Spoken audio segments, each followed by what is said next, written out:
Buen día. Buenos días a todas y todos. Bonjour. Je voudrais d'abord évoquer un instant à l'origine un peu de ces rencontres. Nous étions dans la maison. Es verdad que nos encontrábamos en la casa de Catherine Camus. Ya teníamos la idea de este proyecto, pero esto fue hace más de año y medio. Y a día de hoy estamos todos aquí. Es una inmensa alegría para nosotros, o para mí, el que estemos todos aquí. Tengo que dar las gracias a Alexandre, que fue el ayudante de Catherine Camus, el que nos ha ayudado, realmente nos ha ayudado en la organización de estos encuentros. Muchísimas gracias, Alexandre. Un día Sandra me llamó y me pidió si aceptaría la responsabilidad de proponer una temática para estos encuentros. Acepté, por fidelidad con mi pasado madrileño, así que bueno, voy a presentarles esta temática, una temática que vamos a ir desarrollando a lo largo de estos días, con lo cual no voy a insistir. Volvernos a encontrar en Menorca, volver todos aquí, es volver a lo que son los orígenes maternos de Camus, y sobre todo leyendo los carnés y el primer hombre entendemos el espacio que esta isla y que su madre y su abuela tienen nacidas aquí tienen en su vida. En el momento de redactar el programa del encuentro nos planteamos el tema de la vuelta, incluyendo el exilio, la nostalgia y la búsqueda de una patria como elementos conexos. El arquetipo al que nos llevan estos temas es la Odisea. Es el poema sobre la vuelta y que nos habla del periplo de Ulises volviendo a Ítaca. Igual que nos lo dirá Camus, no era tan fácil volver y encontrar la isla y encontrar el punto Ítaca. Pero bueno, ¿de quién nos está hablando si no es de sí mismo? Y no tanto de la Ítaca de Ulises como de uno de sus grandes mitos. Un mito que permite a Camus volver a hablar de su nostalgia de una Ítaca donde podría encontrar, nos dice, la alegría de ser hombre. Por esto, estas jornadas están bajo lo que es Menorca y Ítaca. Menorca, una isla del Mediterráneo que nos ofrece su luz y sus luces. Y es por eso que nos vamos a centrar en los tres ejes. En un primer momento, en Ítaca, o los caminos de la búsqueda, los retornos, qué tipo de Ítaca, es decir, qué tierra fiel, o la posibilidad de una Ítaca para todos aquellos que viven alrededor de este Mediterráneo y que están viviendo una forma de exilio. Luz mediterránea, finalmente, para intentar ver un poco más claro en esta situación actual que está afectando al Mediterráneo. Recordando las palabras de Camus que nos decía, en el medio del invierno, por fin entendí que había dentro de mí un verano que nunca iba a acabar. Muchísimas gracias a todos ustedes por haber respondido a esta invitación. Estamos impacientes de escucharles. Muchísimas gracias.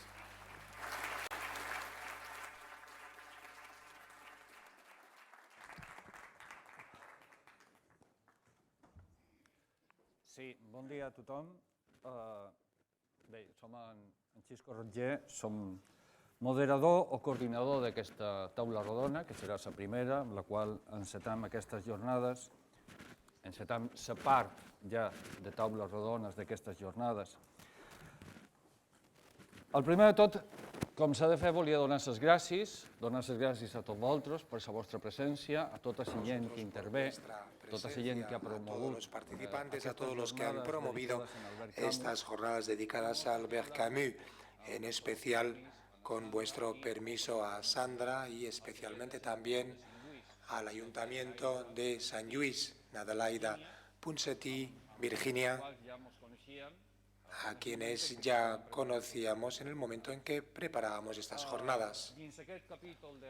En este capítulo de agradecimientos, esta coherencia que supone, como se ha dicho, este reencuentro de Albert Camus con sus raíces menorquinas, su abuela Caterina Cardona, esta mujer increíble que se encargó de cuidarle junto con su madre, y en una ciudad como Sant Lluís, esta ciudad increíble que fue fundada por los franceses, como sabréis, durante el periodo en el que Menorca estuvo bajo dominación francesa. Hubo épocas en las que estuvo bajo dominio británico, español, etc. En esta mesa redonda hablaremos de Ítaca. Vamos a realizar una serie de intervenciones con diferentes enfoques, diferentes puntos de vista sobre este vínculo entre Ítaca y Albert Camus. Empezaremos por Carlota Vicens, profesora de la Universidad de las Islas Baleares, es mallorquina, y con Carlota nos conocemos desde hace tiempo. La primera vez que nos conocimos hacía crítica de cine, entre muchas otras actividades, crítica literaria también, es poeta, y en su trabajo académico universitario debo destacar esta línea de búsqueda de trabajo de los viajeros, sobre los exiliados, sus relaciones entre la cultura francesa y otras culturas mediterráneas. Y en este apartado, Albert Camus es uno de los autores sobre los que se ha centrado. Entre otras actividades, destaca su participación en un libro publicado coincidiendo con el centenario de Albert Camus y las Islas Baleares. También participó en este libro Carme Riera, entre otros autores que trataban varios aspectos de la trayectoria de Albert Camus. Pasamos la palabra a Carlota Vicens Pujol, que nos va a hablar de este vínculo entre Albert Camus e Ítaca. Buenos días, gracias Xisco por estas palabras. Antes de empezar, dar las gracias a la organización de esas trovadas por dos cosas: por la organización de las mismas y por haberme invitado a participar en ellas. Muchas gracias por el esfuerzo también que han invertido en ellos. Bien, en Historia de las Tierras y Lugares Legendarios, Umberto Eco hace referencia al debate existente sobre a qué lugares reales corresponden los lugares de la Odisea, y se pregunta si este periplo que hizo Ulises es o no es el real. Umberto Eco habla de hasta 80 teorías extravagantes, y el adjetivo es suyo, acerca de la mencionada travesía. Entre otras, se detiene la de Samuel Butler, quien en 1897, además de suponer que Homero era una mujer, ubicaba a Ítala en Sicilia y Trapani. Por su parte, el sinólogo Hubert Daunich extiende el viaje de Ulises hasta China, Japón e incluso Corea, mientras que Hans Steigerwald desplazaba a Laértida hasta Cornualles y Escocia, de tal manera que el vino de Circe debía ser un puro whisky escocés. Bien, frente a esas teorías, frente a otras teorías más serias que las hay, le reconocemos a estas el encanto de lo aparentemente disparatado, pero nos gustan sobre todo porque nos alejan del logos para acercarnos al mitos. Es decir, nos alejan de toda explicación racional de la realidad para acercarnos a ella a través del relato, y cito a Mircea Eliade, de una historia sagrada, un acontecimiento que tuvo lugar en el tiempo primordial, en el tiempo fabuloso de los orígenes. Por nuestra parte, estamos convencidos de que la verdad poética, cuando no sagrada, del mito, se alza por encima de cualquier otra verdad tangible y mensurable. La verdad del mito revela al hombre, y solo esto parece ya explicar la pervivencia de algunos mitos a lo largo de los siglos. Y me atrevería a decir que el mito de Ulises es uno de los mitos más reescritos, más reformulados. Como veremos, al hombre moderno, al hombre actual, le persiguen Ítacas de toda índole y condición, y aquí se va a ser la primera parte de mi intervención, mientras que la segunda me preguntaré por la Ítaca camusiana, a partir únicamente del primer hombre, un primer hombre que, como Ulises, llegó solo y desnudo a este lugar primigenio del que un día salió. Esta charla se iniciará pues, por un breve periplo por la utilización de la palabra Ítaca en las últimas décadas, durante los siglos XX y XXI, últimas décadas sobre todo, periplo que no pretende en absoluto ser exhaustivo, sino un fruto de una reflexión aventurosa, en el sentido de sometida un poco al azar del encuentro. Pues, sucedió en muy poco tiempo, cuando ya me habían invitado a participar en estas jornadas, que vino a mi encuentro por 3 veces el concepto de Ítaca, la idea de Ítaca, lo cual era un signo, ¿no?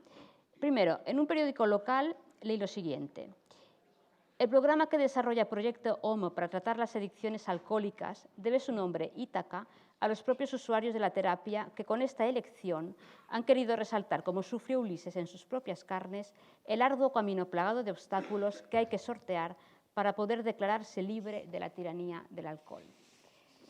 Bien, la segunda vez está relacionado con el estreno de la película El ciudadano ilustre, que acudí a ver. Es un argentino afincado en Europa, premio Nobel de Literatura, que siente en un momento dado la nostalgia del pueblo que le vio nacer y decide acudir a su llamado. No es el viaje lo que importa en esta película, sino el allí, el pueblo polvoriento que hace las veces de una Ítaca, donde se desencadenan las decepciones y se hace trizas el recuerdo de la infancia. Y el tercer caso, más prosaico, lo menciono porque me parece digno de la Nadja de Breton. Es decir, aislado en un escaparate, me llamó la atención un nuevo modelo de bolso, bautizado Ítaca, que parecía atraer a los paseantes, convertidos así en navegantes. Bien, Ítaca es asimismo el nombre de una revista de filosofía de la Universidad de Montreal y un bar de varietés de Murcia. Es una escueleta infantil de Mallorca y una agencia de publicidad con sede en Madrid. Es una universidad a distancia en Nuevo México y una banda musical de estética neogótica. Bueno, y siguiendo, ¿no? Todo esto nos lleva a pensar, evidentemente, hasta qué punto el mito de Ulises ha calado hondo en el imaginario colectivo de Occidente y también nos lleva a pensar que toda palabra más o menos seductora conlleva su propio deterioro. Pero lo que interesa no es tanto el vocablo como la pervivencia del mito y sus lugares. Que el siglo XX ha conocido una depreciación o subversión de los mitos parece una verdad indiscutible, algo que en sí mismo no es bueno ni malo, ni me atrevería a decirlo, pero que nos permite seguir una aventura maravillosa, otra aventura maravillosa, que es la del espíritu. Aún así, es llamativo remarcar, a ver si funciona, que... Bueno, ahí. Ahora. Que el uso cotidiano y coloquial de Ítaca conserva lo que pueden considerarse los invariantes del mito, es decir, el nostos, el hogar patria y los obstáculos. Prueba de ello lo ofrece la publicidad. Tenemos una como esta, que es un simple juego de palabras, o parece, l'Odyssée, evidentemente sabe leer en francés, el Odyssée pur, que hace esta referencia clarísima al mito. Después tenemos otras publicidades, como esta de Chrysler, que se publicita directamente como el coche de Ulises, la voiture d'Ulysse, y que imita la aurora, imitan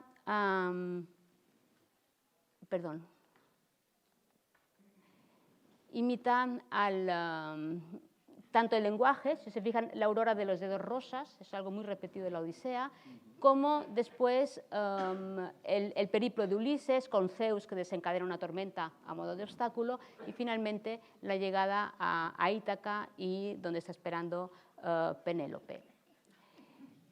Tenemos todavía un último ejemplo de otra Ítaca, café. Es una marca de cafés selectos, que sea una marca de cafés selectos, que ofrecía 2 cofres de regalo, que tienen aquí, cuyo lema es que tu café sea Ítaca, y un segundo cofre que se titula, tiene como lema Cartas a Ítaca. Este cofre regalo incluía además unas cartas apócrifas. Fíjense la mancha del café también, ya que estamos en unas manchas apócrifas donde se dirige, bueno, querida Penélope, etcétera, etcétera. Ahora me dejo mimar por Calipso. Y después, por cierto, que como remate a las comidas, Calipso acostumbra a servir a los comensales una bebida oscura y caliente que entona y vigoriza. Le pediré la receta antes de mi vuelta a Ítaca, ¿no? Bueno, y eso es otra de las cartas, pero me temo que no tendremos tiempo de leer todo. Efectivamente vuelve a hacer el bebedizo de Calipso, vuelve a hacer referencia a la Ítaca, al bebedizo del café con este nombre de Ítaca. Bien, si pasamos de la publicidad al arte cinematográfico, me he referido ya al Ciudadano Ilustre, pienso ahora en otra película de Laurent Canté con guión de Leonardo Padura, cuyo título no deja lugar a dudas, que es Regreso a Ítaca, centrado en el regreso a Cuba de un exiliado después de 20 años de ausencia. De título más explícito es también la magnífica y mucho más compleja La mirada de Ulises de Theo Angelopoulos. Bien, otras películas como La piscine de Jacques Doré o Swimming Pool de François Ozon bien pueden leerse en términos homéricos si convenimos que el océano es en ambas películas una piscina y la casa colindante la acogedora isla. Esta reducción del espacio homérico, esta claustrofobia, fruto de la anulación del ancho mar y de los lugares abiertos, parece ser la llave de entrada para la Ítaca del nuevo milenio. No en vano, el cuadro de Giorgio di Chirico, que tienen en la Filmina, El retorno de Ulises, fue elegido, muy a conciencia, para la portada de la novela de Milán Kundera, La ignorancia, que parte de la siguiente reflexión. La ignorancia es del año 2000 y parte de la siguiente reflexión. Solo aquellos que, como Ulises, vuelven después de 20 años a su Ítaca natal, pueden ver de cerca, atónitos y deslumbrados, a la diosa de la ignorancia. En esta línea del retorno imposible se sitúan otras novelas como La luna y las hogueras de Cesare Pavese, La desesperanza de José Donoso, Una sombra ya pronto serás de Osvaldo Soriano, y bueno, asistimos en todas ellas a una reducción y desmitificación de los personajes y de los lugares de la Odisea, fruto de un largo camino que solo en el siglo XX nos conduciría aún a Joyce, a Giono, a Kazantzakis, a Moravia o a Cunqueiro, por no citar más gente en este apartado, cuya dimensión seguramente se nos escapa. Bien, y Albert Camus, se preguntarán ustedes a todo esto. ¿Hay una Ítaca camusiana? Intentaré muy rápidamente responder a esta pregunta a partir solo de la lectura del primer hombre. Afirma Milán Kundera en La ignorancia que la Odisea es la epopeya fundadora de la nostalgia, que Ulises es el mayor nostálgico de todos los tiempos y que Homero glorificó la nostalgia con una corona de laurel y estableció así una jerarquía moral de los sentimientos. Como se sabe, siente nostalgia aquel que, sumido en una especie de tristeza, desea el regreso, ya sea físicamente, ya con la imaginación, hacia el pasado perdido. No hay regreso sin memoria, y la memoria, es negada una y otra vez en el primer hombre. Recordemos rápidamente, el protagonista del libro, Jacques Cormery, alter ego de Albert Camus, va a visitar la tumba de su padre fallecido durante la Primera Guerra Mundial. No va a hacer esta visita empujado por el nostos, sino que va para dar satisfacción a su madre, que se lo había rogado infinidad de veces. De París a Saint-Brieuc, los lugares que se suceden son estrechos, chatos, feos. La estación del pueblo es miserable, sus calles estrechas y tristes, sus casas vulgares. Todo parece llevar al desencanto, pero es justamente delante de la tumba de este padre que no conoció donde empieza el verdadero viaje de regreso. El viajero, cito el primer hombre, quería ir más lejos, más allá y saber antes de morir, saber por fin para ser, una sola vez, un solo segundo, pero para siempre. Saber para ser, saber qué, ser qué. Todo pasa por el regreso al padre, verdadero motor del viaje. El hijo debe rescatarle de la muerte absurda a la que fue abocado, del anonimato absurdo al que están condenados los hombres y, al rescatarlo, reencontrarse a sí mismo. Con razón afirma Brunel que regreso significa para Ulises la felicidad de saberse integrado a su más alto yo. En el primer hombre, el regreso lo expone hacia los orígenes. El motivo del mismo es vencer ese absurdo camusiano, pero pronto el viajero, Jacques Cormery o Albert Camus, topa con el obstáculo principal de la desmemoria, lo que remite inevitablemente al episodio de la Odisea de los lotófagos. Desde muy joven, voy citando sin decirlo, Jacques, nacido en una tierra sin abuelos y sin memoria, se sentía diferente de los chicos del liceo por no tener, dice, pasado ni casa familiar, ni desván atestado de cartas y de fotos. Otras veces se refiere al narrador a la memoria en sombras de la madre, quien a alguna de sus preguntas respondía distraídamente sí, tal vez fuese no, y que parecía ignorar todo del hombre con quien había tenido 2 hijos, el nombre completo, la edad, los lugares en los que había vivido antes de conocerla. Este padre había sido, cito a Camus, devuelto al vasto olvido que era la patria definitiva de los hombres de su raza. ¿Qué raza?, nos preguntaremos, la de los hombres marcados por el sello de la miseria, porque miseria y desmemoria están irrevocablemente unidas. De ello deja constancia el narrador en fragmentos inolvidables como el siguiente, cito: la memoria de los pobres está menos alimentada que la de los ricos, tiene menos puntos de referencia en el espacio. Tienen, claro está, la memoria del corazón, que es la más segura, dicen, pero el corazón se gasta con la pena y el trabajo, olvida más rápido bajo el peso de la fatiga.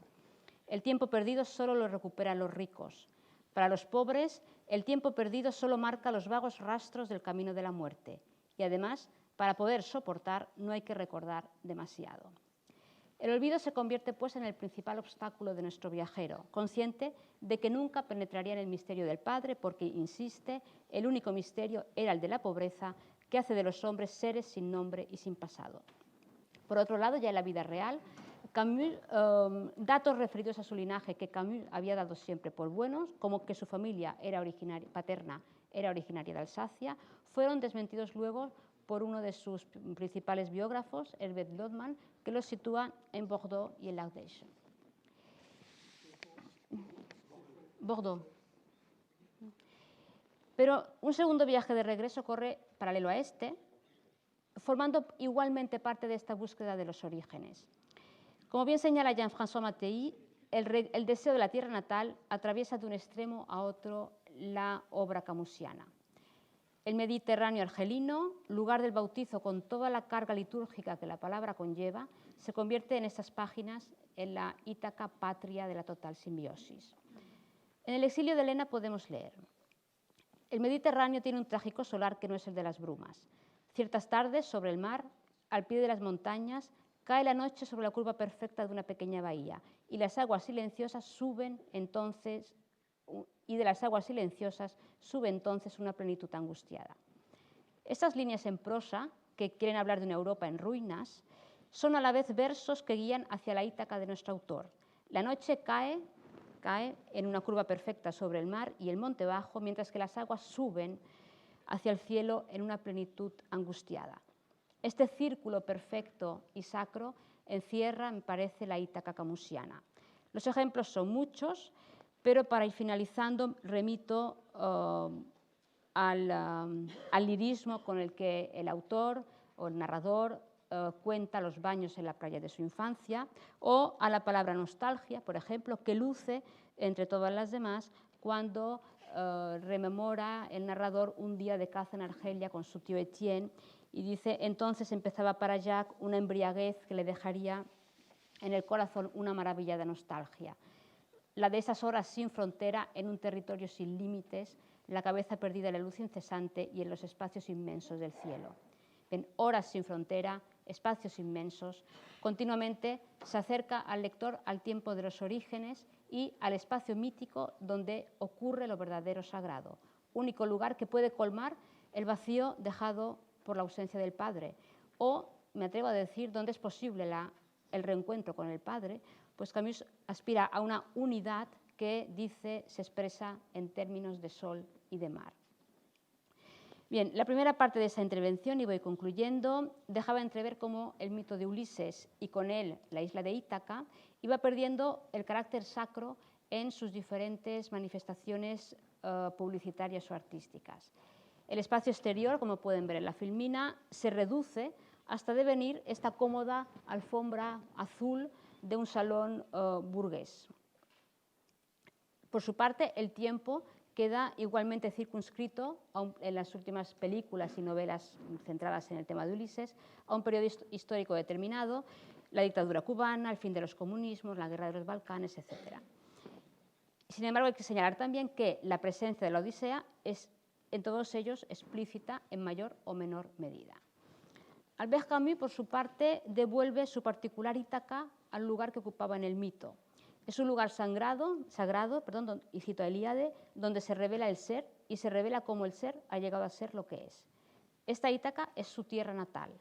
A partir de una determinada experiencia del Mediterráneo, tiene lugar la construcción de un imaginario que aleja del logos el discurso camusiano para darle cabida en los dominios del mito.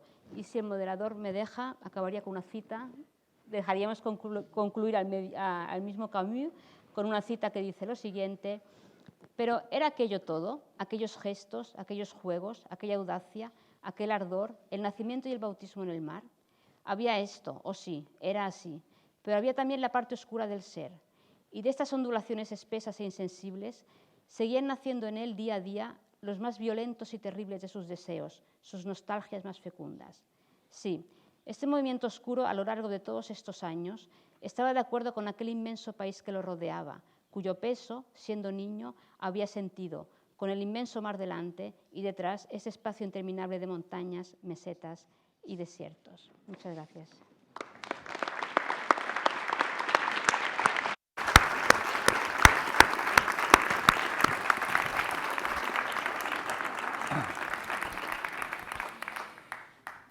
Moltes gràcies, Carlota. Muchas gracias, Carlota. Josefina Salor Ripoll. Nos conocemos desde hace muchísimos años y hemos sido compañeros también en todo lo que tuviera que ver con la cultura y sobre todo en los vínculos menorquines y baleares de Albert Camus.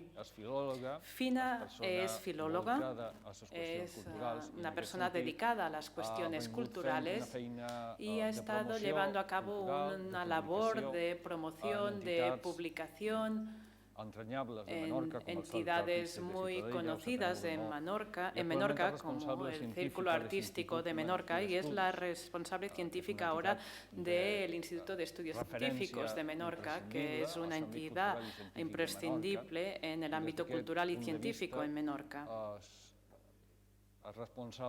Y es por ello responsable de una gran cantidad de publicaciones, de iniciativas, de actividades culturales que están relacionadas con esta entidad, ya sean cursos, conferencias, ciclos y, por supuesto, publicaciones. Como he dicho antes y lo recuerdo, escribió un capítulo en este libro dedicado a Albert Camus. Y su trabajo académico y de publicaciones tiene que ver también con otros periodos de la historia de Menorca. Yo destacaría el periodo de la Ilustración también, que fue una época de gran florecimiento en la cultura, el arte y las ciencias en Menorca. Fina. Muchas gracias, Cisco. De toda esta complejidad de Ítacas camusianas, voy a centrarme en Albert Camus y la Ítaca de los menorquines de Argelia. Me gustaría expresar mi satisfacción por la realización de estos encuentros literarios dedicados a Albert Camus, porque muestran la actualidad, vigencia de la obra y pensamiento camusiano y porque reúnen la Ítaca de los menorquines argelines, intelectuales, estudiosos, con la voluntad de iluminar nuestro confuso presente. Es más, yo diría que estos encuentros literarios pueden significar el verdadero retorno de Albert Camus a la isla de toda la familia materna, Sintes Cardona, y deberían contribuir a situar sin ambigüedad Menorca, la Ítaca a la que Albert Camus solo pudo volver con el primer hombre, deberían contribuir a situar Menorca dentro del mapa camusiano. La inmigración de los menorquines a Argelia. Creo que el punto de partida debe ser la realidad histórica de la inmigración de menorquines a Argelia, iniciada en 1830, siguiendo al ejército francés, con el puerto de Mahón como una de sus bases a medio camino entre Toulon y Argel, y que se mantuvo a lo largo largo de los siglos XIX y XX hasta la Guerra Civil Española y las primeras décadas del franquismo. La monografía de Marta Marfany, Los menorquines de Argelia, publicada en 2002, y la obra de divulgación La emigración menorquina a Argelia en el siglo XIX del año 2015, que incluye investigaciones menorquinas y francesas encabezadas por las investigaciones de Jean-Jacques Jordi, ponen al alcance del gran público la importancia histórica de los emigrantes menorquines que se fueron a Argelia, condenadas al olvido, contra lo cual luchó Albert Camus con la redacción del Primer hombre. Los bisabuelos maternos de Albert Camus, Miquel Sintes y Margarida Cursac, formaron parte de las 9.500 personas que emigraron a Argelia entre 1830 y 1850, 6.000 de las cuales se quedaron definitivamente en el país. El abuelo Esteve Sintes Cursac nació en Argel en 1850, 7 años antes que Catalina Cardona Fedeli, nacida en San Luis, de padre de Mahón y madre de Castell, se casaría con el abuelo Esteve Sintes en Cuba, en Argel, en 1874. Cuando nació Caterina Sintes en 1882, se calcula que 20.000 menorquines ya estaban en Argelia. 7 años más tarde, en 1889, estos argelines de origen menorquín serían reconocidos como franceses, nacionalidad de la rama paterna argelina Camus-Cormery. En la boda, en 1909 de Caterina Sintes con Lucien Auguste Camus, rompía esta endogamia menorquina, pero por poco tiempo, porque un año después del nacimiento de Albert Camus, su padre moría al inicio de la Primera Guerra Mundial. Y aquí, creo yo, se particulariza la trayectoria familiar de los Camus Sintes, porque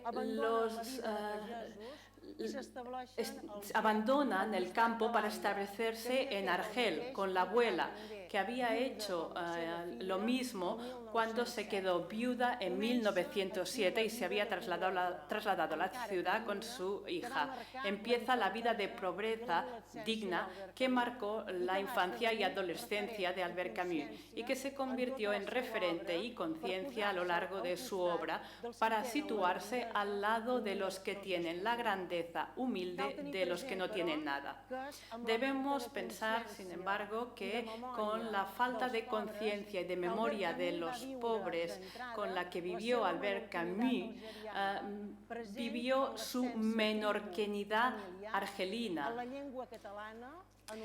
Hablaban también en casa catalán, menorquín. Parte de su familia hablaba esta lengua, tenían tradiciones y costumbres diversos y también conocía las glosas, la poesía popular, oral, muy típica.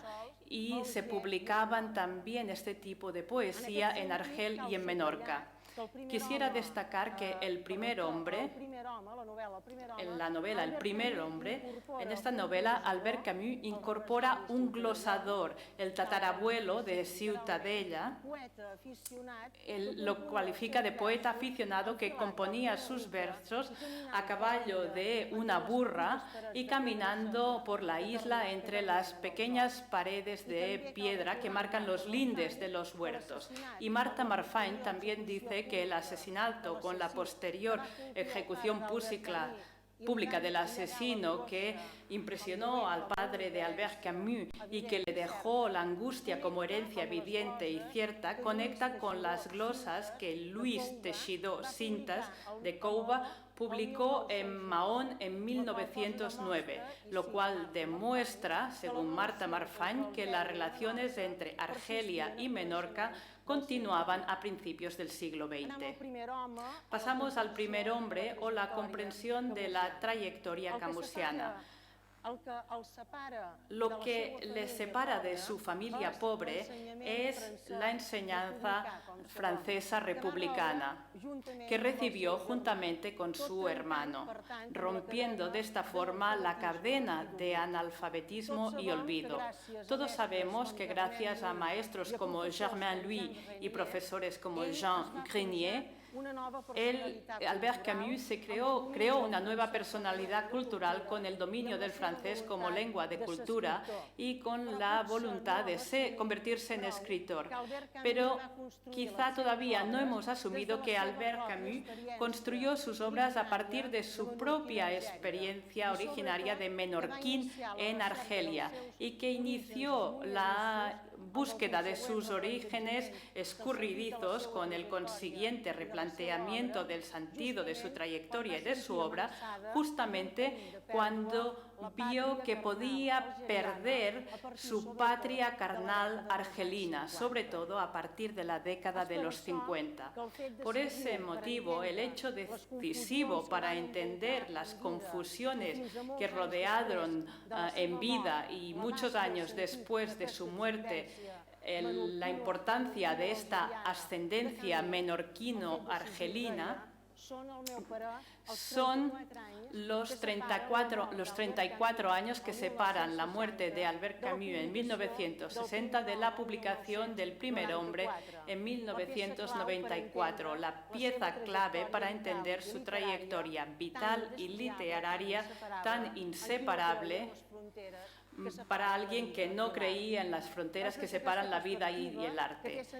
Desde esta perspectiva, tiene sentido plantear la condición de menorquín que vive en Argelia de Albert Camus, porque no se trata de apelar a ninguna anécdota o un orgullo de aproximación a su figura a través de unos ascendentes que le convertirían en uno de los nuestros, ya le llamemos a esto ser español, catalán o menorquín. Lo que está en juego es intentar entender qué peso puede tener esta condición y estos ascendentes en la configuración de su trayectoria. Y de manera muy breve voy a pasar a hablar de los orígenes en la trayectoria camusiana.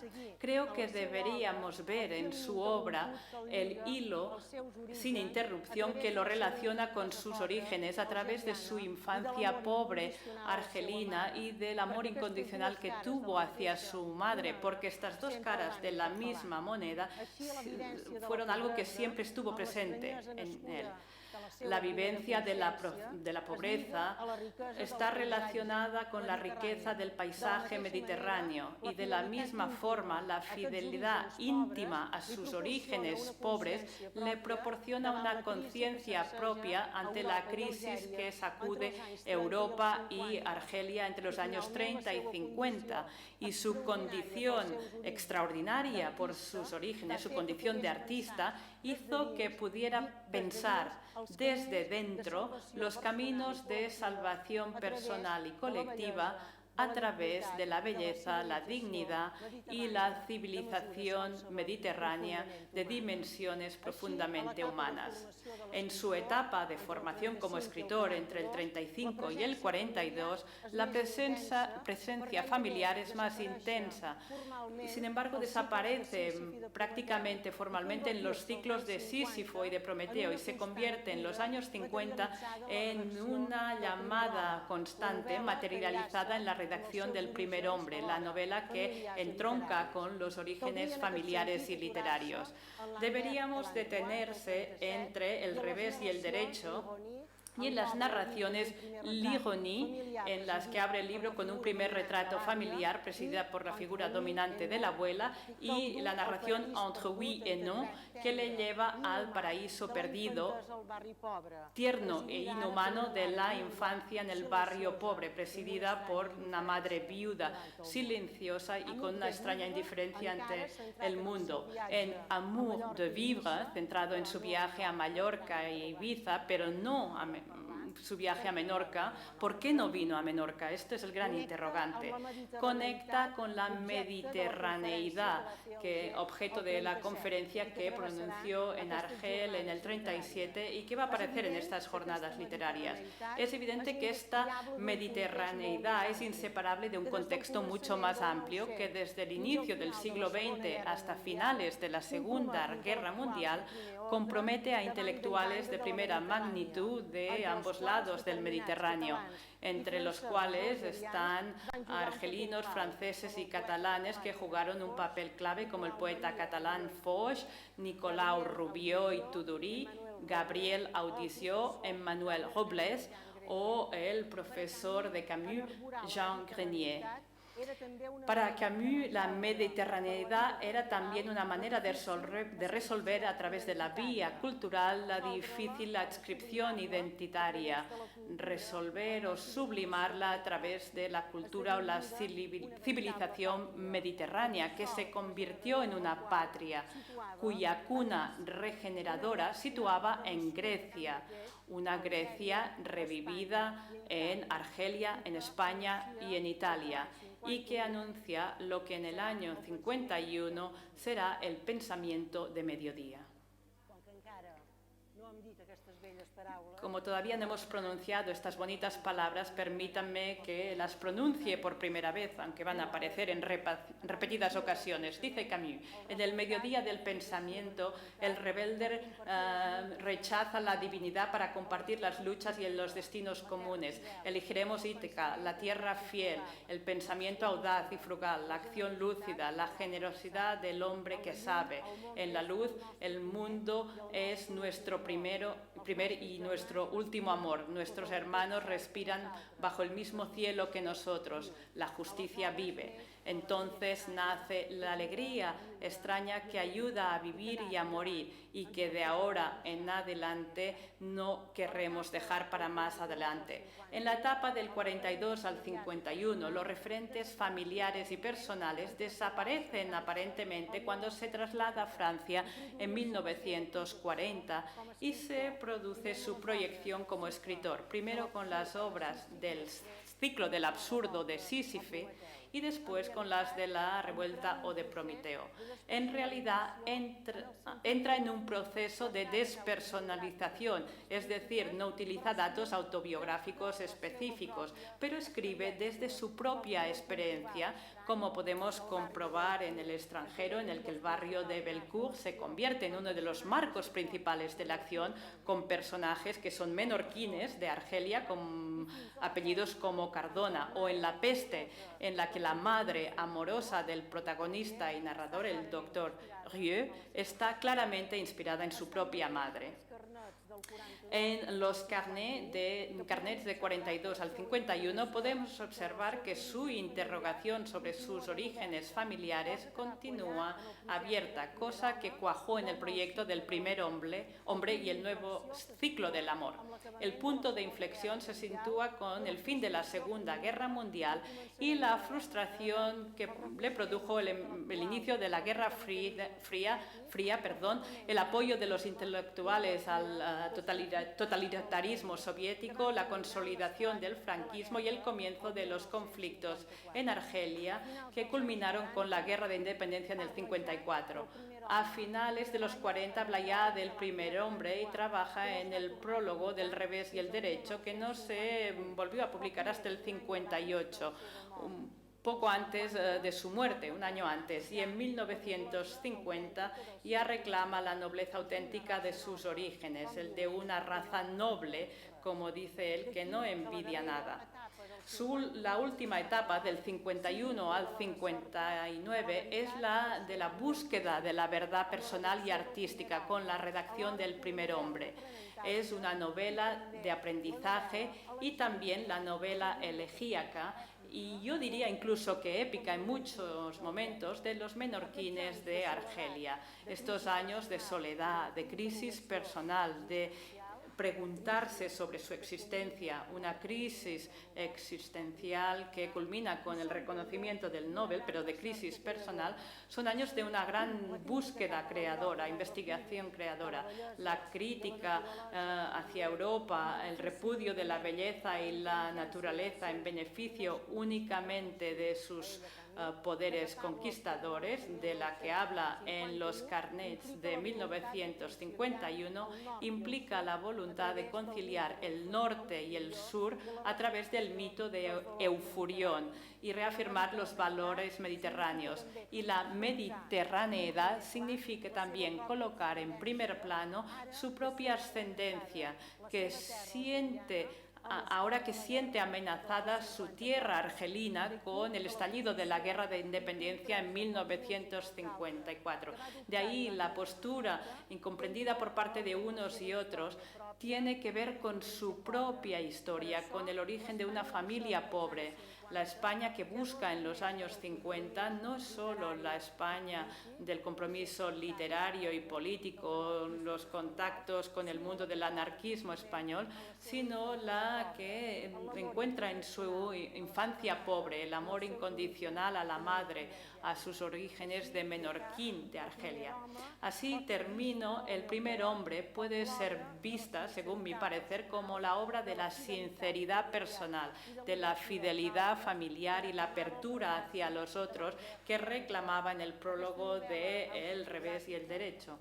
En esta novela autobiográfica nos invita a releer toda la trayectoria vital y literaria de Albert Camus, desde la interrogación sobre sus raíces menorquino-argelinas que huyen de cualquier anécdota para convertirse en una categoría literaria, un interrogante que acaba convirtiéndose en algo existencial, una interrogación sobre la condición humana. De ahí que el reencuentro con los suyos, la Ítaca de una Menorca perdida y revivida en Argelia, es sobre todo el reencuentro con el llamamiento délfico a ser uno mismo, el primer hombre, desde la soledad y la solidaridad humanas. De ahí que las raíces menorquino-argelinas de Albert Camus puedan ayudarnos a entender la profunda originalidad y la radical universalidad que podemos ver en su obra y en su trayectoria. Muchas gracias.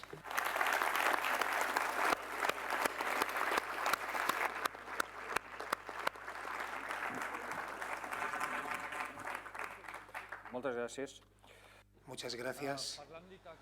Hablando de Ítaca, y cuando Ulises, si conocéis un poco su historia, cuando Ulises... Solo hay un ser vivo que le reconoce, que es su perro, Argos. Si Ulises hubiera tenido un gato, también le hubiera reconocido, pero seguramente le hubiera mirado así. En Argelia no se acuerdan de Camus, parece, ni los perros, y esto es lo que cuenta Javier Reverte en un libro extraordinario, divertido, entretenido, emocionante, revelador, que publicó hace nada, el año pasado, hace unos meses prácticamente, y que es El hombre de las dos patrias. Es un recorrido, Javier Reverte es de Madrid, nadie es perfecto, es un referente para todos los que nos dedicamos al trabajo periodístico, como periodista, como escritor, como viajero, que ha recorrido distintos países, que ha acumulado el polvo de todos los caminos y que ha dedicado algunos de estos libros de viajes, aparte de Albert Camus, a otros personajes de referencia, a otros grandes de la literatura, como Joseph Conrad o como Jack London. Ahora acaba de publicar un nuevo libro dedicado a Nueva York, y este que señalaba ahora, de El hombre de las dos patrias, es un recorrido que el propio Javier realiza en primera persona, conociendo una serie de escenarios y personajes de un poderosísimo atractivo, visitando aquella Argelia que fue la patria de Albert Camus y de la cual parece que no se guarda excesiva memoria. Javier, por favor. Bueno, buenos días y muchas gracias por invitarme a estas jornadas, sobre todo a Miguel Ángel Moratinos, que es el que me escribió para invitarme. Y bueno, yo el título de mi libro, que tengo aquí para asomarme algunas notas, es El hombre de las dos patrias, hablando de un Albert Camus que tenía su corazón dividido entre su Argelia de nacimiento y su patria de alguna manera adoptiva o de alguna manera o de mucha manera cultural, que fue Francia. Pero después de lo que ha dicho Fina, yo creo que habría que hacer un libro que se llamase El hombre de las tres patrias. La otra, sin duda, ya es Menorca, ¿no? Tal y como lo has contado y tan magníficamente. Bueno, yo fui a Argelia con una manera de escribir y de viajar que me gusta mucho, que es seguir las huellas de grandes escritores que admiro. Me gusta con frecuencia viajar a lugares donde, pues no sé, al río Yukon de Jack London, remar como remó Jack London, seguir un poco los escenarios de sus relatos y contrastar mi vivencia personal con esas vivencias que tuvo el escritor en su momento y sobre las que escribió. Y uno de estos hombres que tenía que escoger, sin duda, era Albert Camus. Yo soy un lector voraz de Albert Camus, no soy un especialista en Albert Camus ni en su obra, ni mucho menos, los hay mucho mejores que yo, pero sí soy un lector voraz porque siempre he dicho, y lo dije en la presentación que hicimos en Madrid de las jornadas estas que estamos realizando a partir de hoy, es un escritor que pertenece a esa estirpe de escritores que nos emocionan. El asunto es que Camus es un hombre que te provoca emoción, sobre todo, lo primero de todo. No todos los escritores son así, ni mucho menos, sino que son unos pocos. Hay muy pocos de ellos que son capaces de llevarte a ese objetivo que el novelista inglés Joseph Conrad marcaba como el objetivo principal de las artes, que era emocionar. Y en el sentido que decía que dentro de las artes el primer rango en esa búsqueda de la emoción, sin lugar a dudas, lo ocupaba la música. Bueno, el segundo puede ser la poesía, tal vez, el tercero la literatura y sobre todo una literatura como la de Albert Camus, que nos está hablando constantemente, sobre todo en libros como El primer hombre y en otros libros como El derecho y el revés, y El extranjero, por supuesto, nos está hablando al corazón, directamente al corazón. No sabemos por qué, no sabemos qué trucos emplea, qué técnicas utiliza, pero directamente nos emociona. A mí el libro El primer hombre es un libro que me produce una emoción tremenda cada vez que lo leo, ¿no? Que lo he leído 3 o 4 veces a lo largo de mi vida, en los últimos años, desde que se publicó, cuando ya estaba muerto. Bueno, entonces quise hacer un viaje a Argelia en el año 2004 para buscar las huellas de Albert Camus, de sus obras y de su vida, a partir de la lectura de varios de sus libros, fundamentalmente El extranjero, fundamentalmente La peste y sobre todo El primer hombre, el que publicó ya muerto, ¿no? El que se publicó ya muerto. Bueno, el viaje comenzó en Orán por razones un poco complejas. Ir a Argelia es muy difícil, tienes que tener una invitación de ese país especial, no te dejan entrar fácilmente, ¿no? O tienes que sacar un visado de periodista, no es sencillo entrar en Argelia, o por lo menos no lo era entonces, ¿no? Y yo me conseguí una invitación del Instituto Cervantes para dar una charla en un instituto argelino de Orán, donde podía dar una charla sobre, no me acuerdo sobre qué era, pero una charla literaria, ¿no? Y así pude obtener el visado para irme, ¿no? Y allí me recibió un amigo argelino que habla perfectamente español y que es catedrático de español en la Universidad de Orán, que se llama Terki Smet. Me recibió y me guió a la conferencia, me enseñó Orán. Y entonces en Orán sí que vi una cosa muy interesante ya de Albert Camus, y es el escenario de la playa donde concibe El extranjero. Aunque la novela se desarrolla en Argel, en una playa ya desaparecida por la ampliación del puerto, sin embargo, él concibió la historia del extranjero a partir de un suceso real que a él le sucedió con unos amigos en la playa de Beuzeville, me parece que se llama Beuzeville, donde estaba entrando con unos amigos, aparecieron un par de árboles, hubo una pelea. Uno llevaba un revólver, uno de sus amigos no llegó a sacarlo. Aquello no terminó en sangre ni terminó en nada, pero a él le impresionó muchísimo, ¿no? Y le quedó esa historia prendida en la cabeza como una cosa pues, realmente un poco, a lo que le llevó a escribir, un poco absurda, ¿no? En definitiva, porque en un momento determinado se había producido un incidente de violencia en un lugar tan idílico y tan batido por el sol, dice con frecuencia, con un sol invencible, como era aquella playa, ¿no? Estuve por allí dando unas vueltas y un día me llevaron a una especie de invitación que me hicieron los catedráticos de español para charlar conmigo, me invitaron a un vino en la Universidad de Orán. Y entonces ahí no habíamos hablado casi nada, Terki, Ismet y yo, ni los profesores que había conocido, prácticamente nada de Albert Camus, no habíamos hablado nada, ¿no? Pero de pronto me llamó muchísimo la atención que, estando en ese cóctel, en esa especie de pequeño cóctel, le dije a Terki, a ver si lo encuentro, sí, le dije, bueno, ¿qué tal con Camus? ¿No os gusta mucho a los argelinos o sí os gusta a los argelinos? Y Terki me dijo, siempre fue ambiguo. Sartre y otros apostaron por una Argelia libre, pero él nunca dijo nada claro. Y en todos sus libros jamás aparecemos con nuestros nombres, sino como los árabes. No podemos sentirlo como uno de los nuestros, me dijo Terki. Es un gran escritor en todo caso, le dije yo, ¿no? Y él me contestó, eso lo dices tú, Javier. Sonrió irónico, yo solo soy un árabe. Entonces aquello me llamó profundamente la atención porque yo esperaba cuando llegué a Argelia encontrarme casi fotografías suyas en las calles o por lo menos estatuas o placas en los sitios donde él pasó y no encontré absolutamente ninguna referencia, por lo menos en Orán, en el tiempo que estuve, en principio, y luego en Argel. Otra profesora me dijo, no era de los nuestros, repetían mucho esa expresión, no era de los nuestros. Claro, todo esto, ¿de qué venía? Pues yo creo que venía de... Es cierto que en sus libros, salvo en El primer hombre, donde hay una vez que me parece que nombra a un árabe por su nombre, los llamaba árabes, ¿no? Nombra a un árabe por su nombre, un panadero o un carnicero, no aparece en ningún momento ningún personaje con su nombre y apellidos que sea de procedencia indígena, por llamarlo así, como los llamaban los colonialistas. Los colonialistas llamaban a los argelinos naturales originalmente de Argelia, los indígenas, ¿no? Entonces, me llamó profundamente la atención y pensé, ¿por qué sería esto? Yo creo que la cuestión venía de que había una enorme comunidad francesa, o por lo menos francófona, en la que había muchos españoles, muchos menorquines, muchos levantinos, muchos gente de Murcia, de Valencia, que emigraban allí, iban a trabajar, emigraban en el sentido contrario que se emigra hoy, ¿no?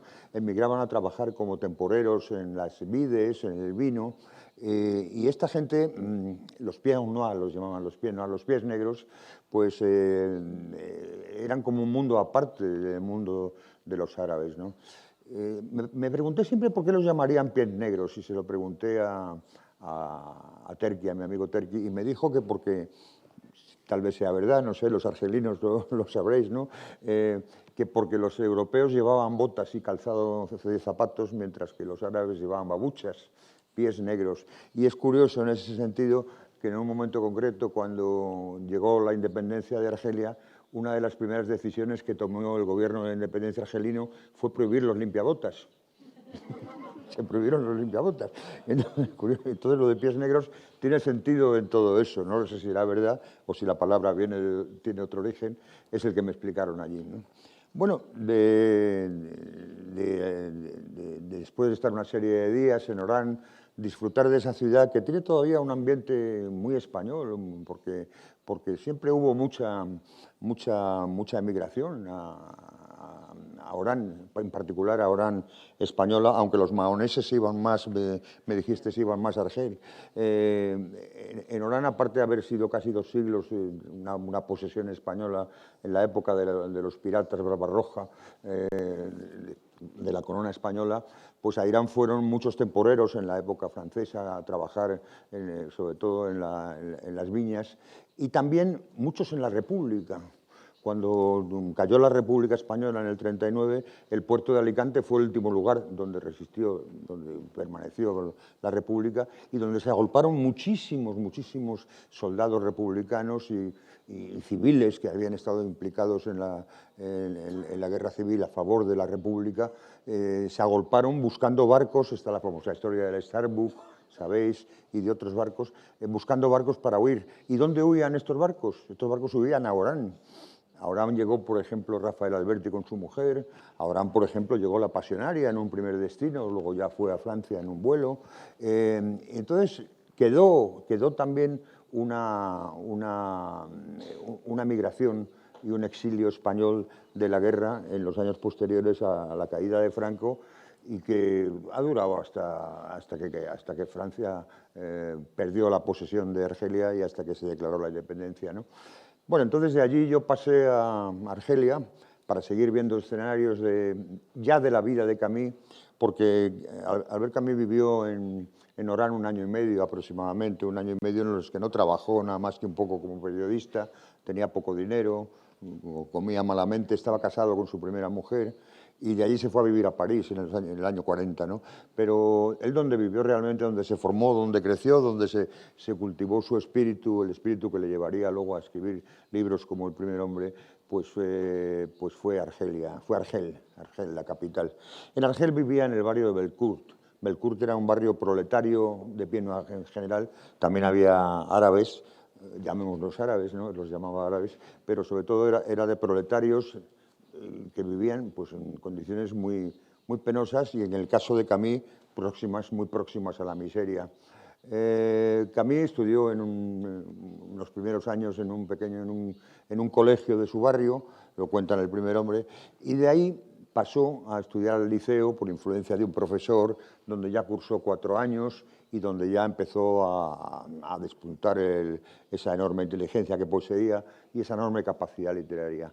En ese liceo, que entonces se llamaba Gran Liceo, y hoy se llama Liceo Abdelkader, por el nombre de uno de los líderes de la independencia, pues yo me acerqué, claro, evidentemente me acerqué al liceo a verlo. Lo miré, Camus lo describe en su libro El primer hombre y está igual, exactamente igual. El liceo no ha cambiado nada, tiene 1.400 alumnos, presume de ser el liceo más importante de África, el más importante de todos, por lo menos el más grande, y también el de los que tienen un nivel de enseñanza mayor. Y allí pues me entrevisté con el director, pedí verle, me recibió amablemente, una persona muy amable. Discutimos un poco al principio porque él era del Barça y yo del Real Madrid, pero esas cosas pasan, ¿no? ¿Qué le vamos a hacer? Y entonces le pregunté en un momento, le dije, bueno, ¿y Albert Camus estudió aquí? Sí, estudió aquí.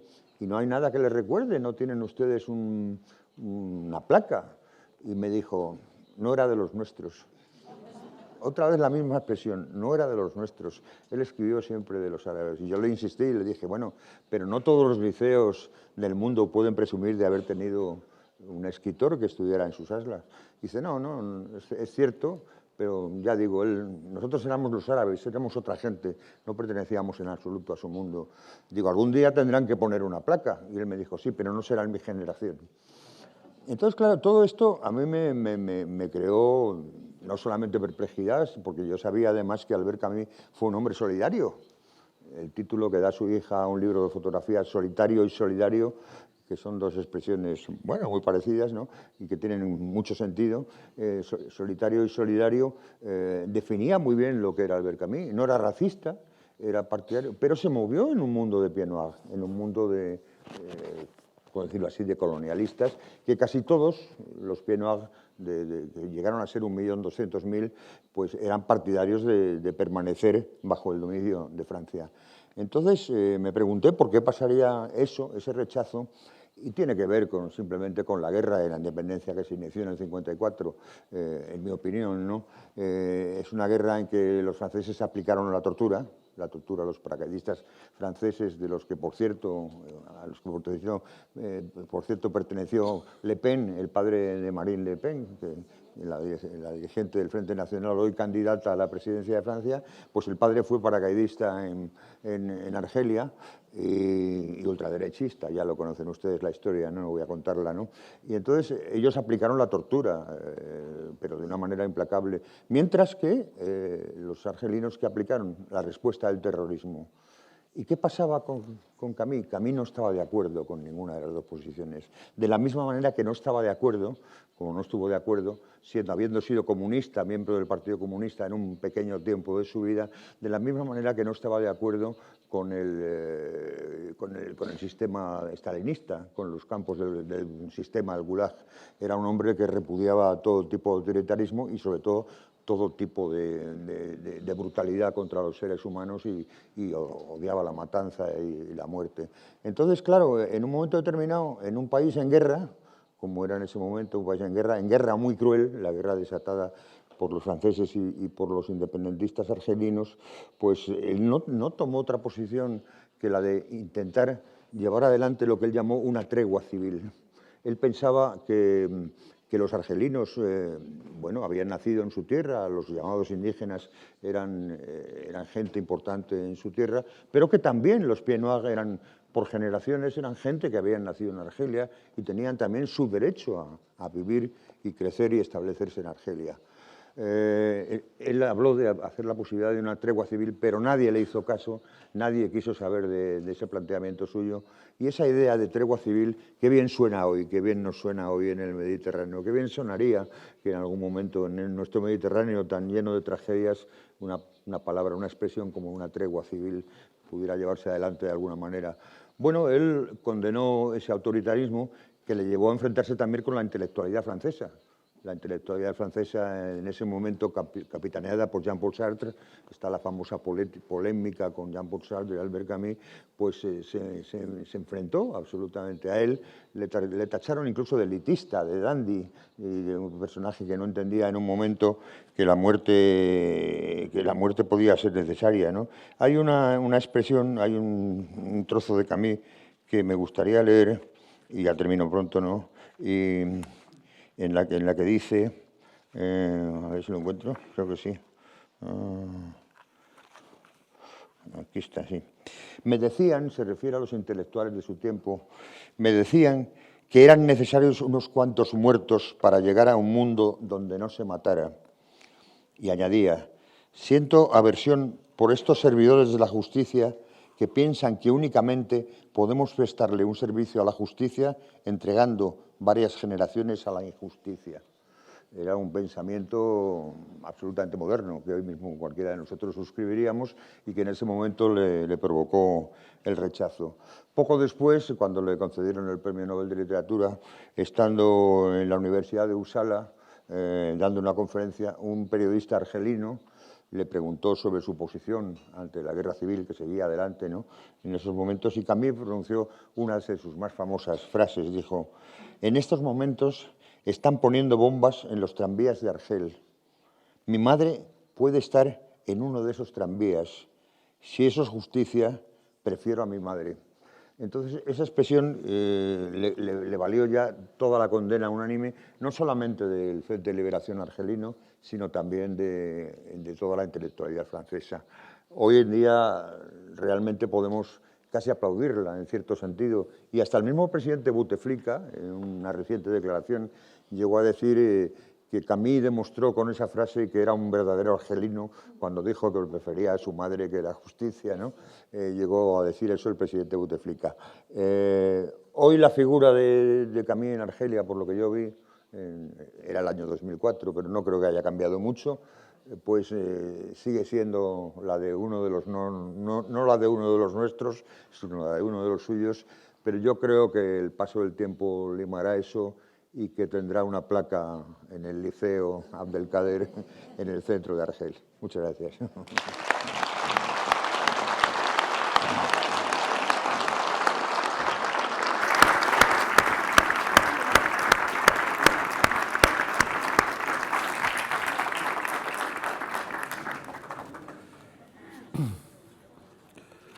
Llegesc un fragment Voy a leer un fragmento de Albert Camus. Yo digo Camus. Sé que no se pronuncia así, Camus, pero mi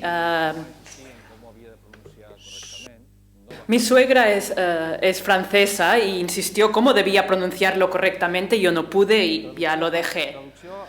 Traducción al español, porque este libro no tiene traducción catalana, solo tiene traducción al español. De verdad lo que podían aportarme países así.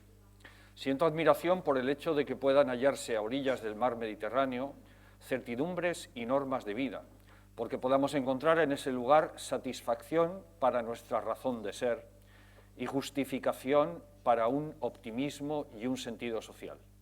Pues se da el caso de que lo que a la sazón me impresionaba no era un mundo hecho a la medida del hombre, sino que se cerraba en torno al hombre. No, si la lengua de esos países armonizaba con lo que me retumbaba en lo más hondo, no era porque respondiera a mis preguntas, sino porque las volvía inútiles. No eran acciones de gracias lo que podían subirme a los labios, sino esa nada que no pudo nacer sino ante paisajes agobiados de sol. No existe amor por la vida sin desesperación por la vida. Seguramente,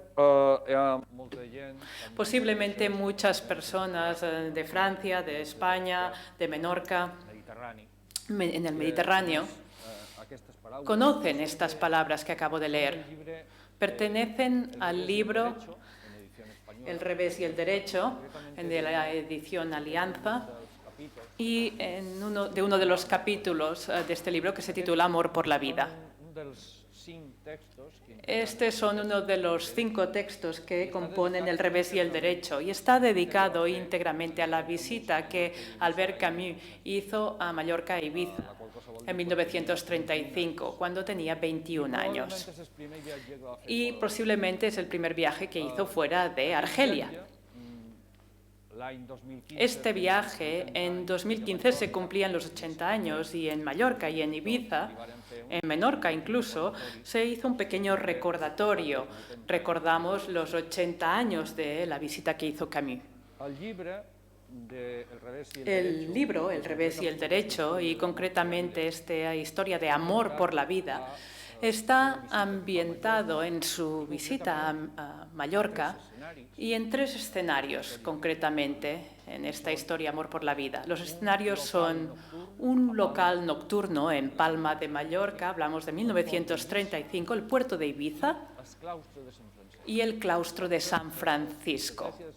La iglesia de San Francisco de Palma del siglo XIII tiene un claustro gótico excepcional. Y aunque no sabemos exactamente cuándo Albert Camus, si estuvo una semana o 10 días entre Mallorca e Ibiza, Fina planteaba esta cuestión, si visitó Mallorca e Ibiza, ¿por qué no vino a Menorca? Si sus antepasados estaban aquí, pero esto es harina de otro costal. No sabemos exactamente qué día visitó el claustro y aprovecho para hacer un poco de propaganda. Mallorca es un lugar turístico excepcional, playas, cultura, patrimonio, gastronomía, pero dejando de lado esto, en el 35 posiblemente era muy distinto. Camus queda fascinado por el claustro de San Francisco. Hay unas páginas de una belleza excepcional, en 4 o 5 páginas de amor por la vida, en las que dice que cada día acudía al claustro y se pasaba horas allí. Albert Camus tenía 21 años y era, como digo, posiblemente la primera vez que salía de Argelia, incluso antes de visitar Francia. Y se quedó fascinado por ese espacio. Y es de este espacio de donde salen estas páginas. Esto no pasaría de ser algo anecdótico o puntual si no fuera porque el propio Albert Camus, cuando hace el prólogo en el 58, como decía Fina, para la reedición, porque este libro se publicó en el 37.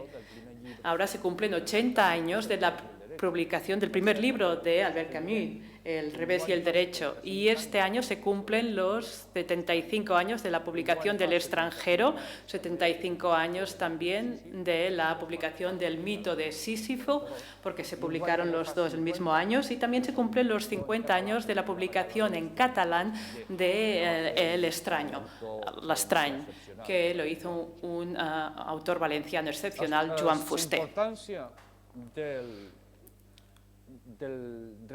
La importancia del revés y el derecho y de esta quinta parte del libro, que es su visita a Mallorca y su fascinación por el claustro de San Francisco, la comenta el mismo Camus, porque en este prólogo del 50, en el prólogo dice que el derecho y el revés y el derecho, el primer libro que publica cuando tenía 23 años, es la fuente de toda su obra, lo que significa que si queremos saber quién es Camus, cómo es su obra, qué ideas tenía, están contenidas en este pequeño libro que no se publicó de nuevo hasta el 58.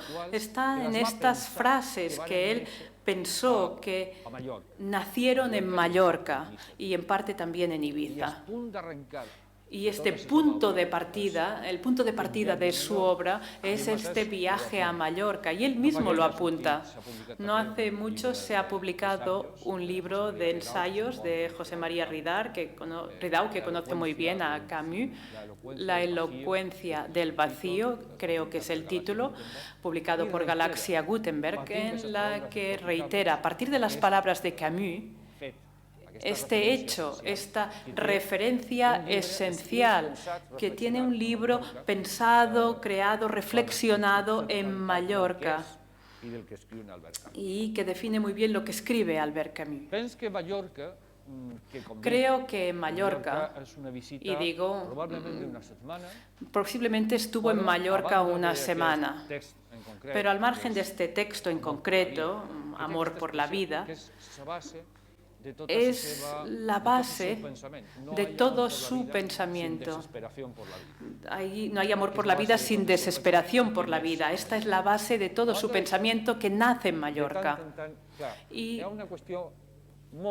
hay un tema muy importante, y es que la única visita que Albert Camus hizo a España, y él adoraba España, para él España era su madre, su familia materna, ya fueran menorquines, catalanes, españoles, entendemos todos perfectamente cuál era el concepto de Camus, pero él no pudo volver nunca más. Visitó en el 35 Mallorca e Ibiza, en el 36 empieza la guerra civil, y como todos sabemos, como decía Javier Gil de Biedma, creo, de todas las historias del mundo, la más triste es la de España, porque termina mal, y termina con la dictadura de Franco, a la que Camus se opuso frontalmente. Algunas de estas ideas las apunté en el capítulo que hice sobre Mallorca, en este libro que publicamos sobre Albert Camus y las Islas Baleares. Albert Camus vuelve a hablar de Mallorca y de las Baleares a lo largo de su obra. De los años 50.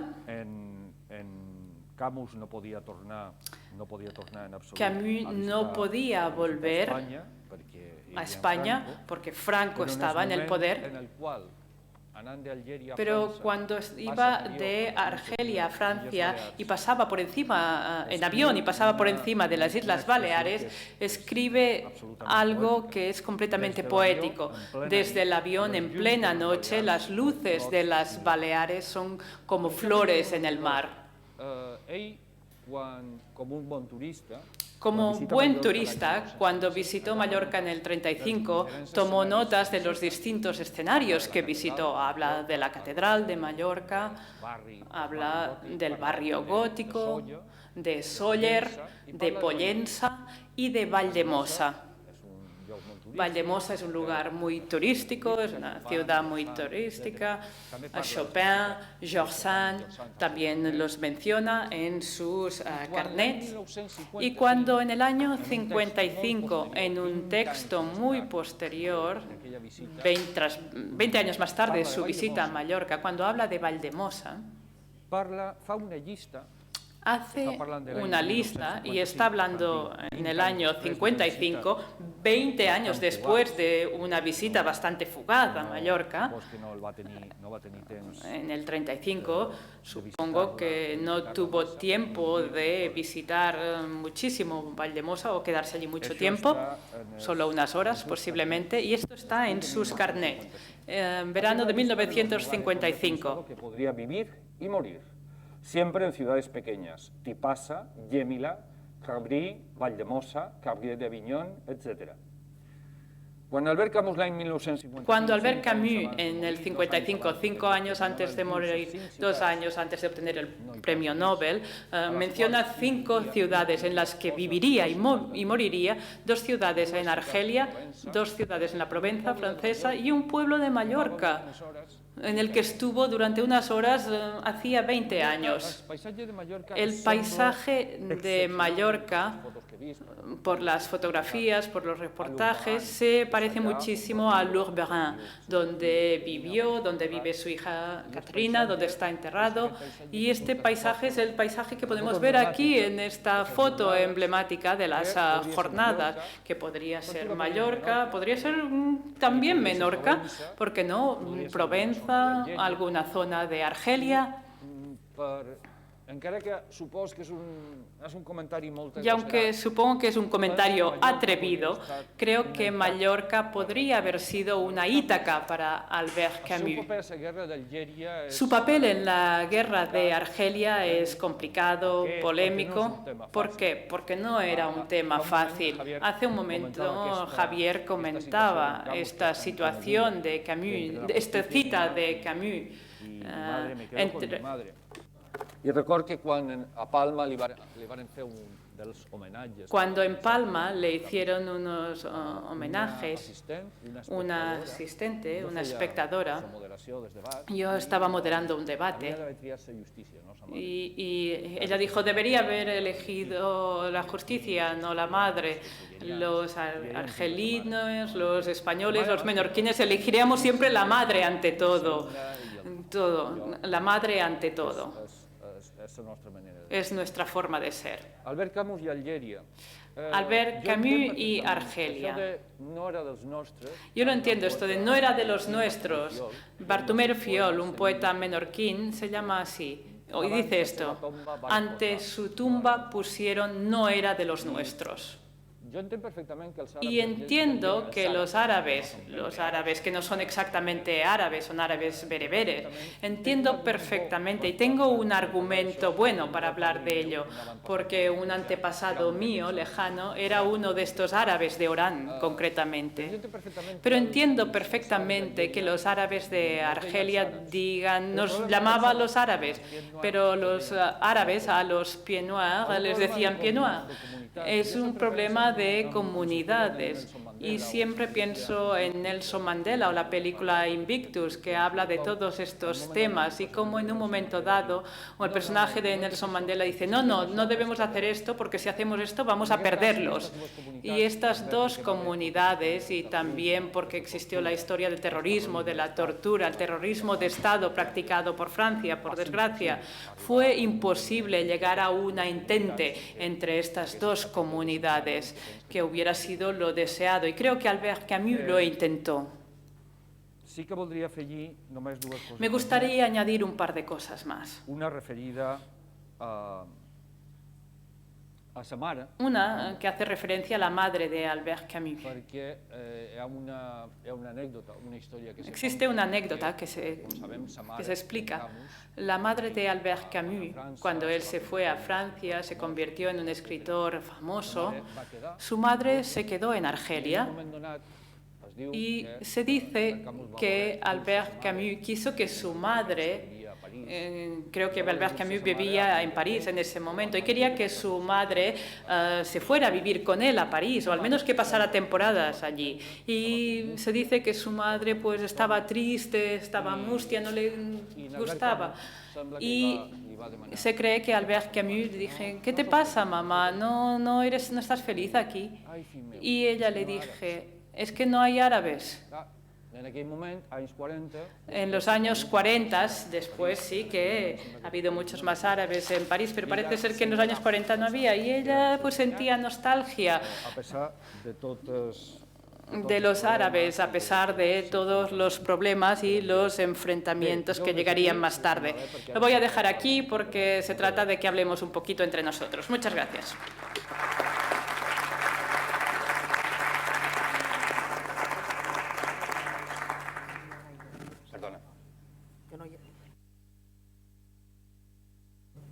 Em sembla completament d'acord. Sí, totalmente de acuerdo. No us veig en absolut. No os puedo ver, no puedo ver a los asistentes, veo algo oscuro aquí. En cualquier caso, os invito a intervenir, a hacernos llegar vuestras preguntas, opiniones, comentarios.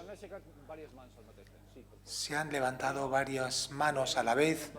Iremos pasando el micrófono para que todo el mundo pueda intervenir.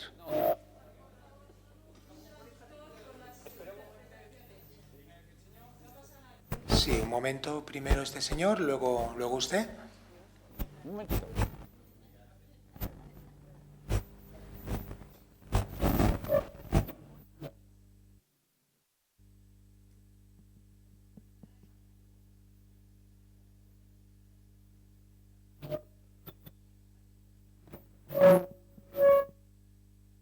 No va.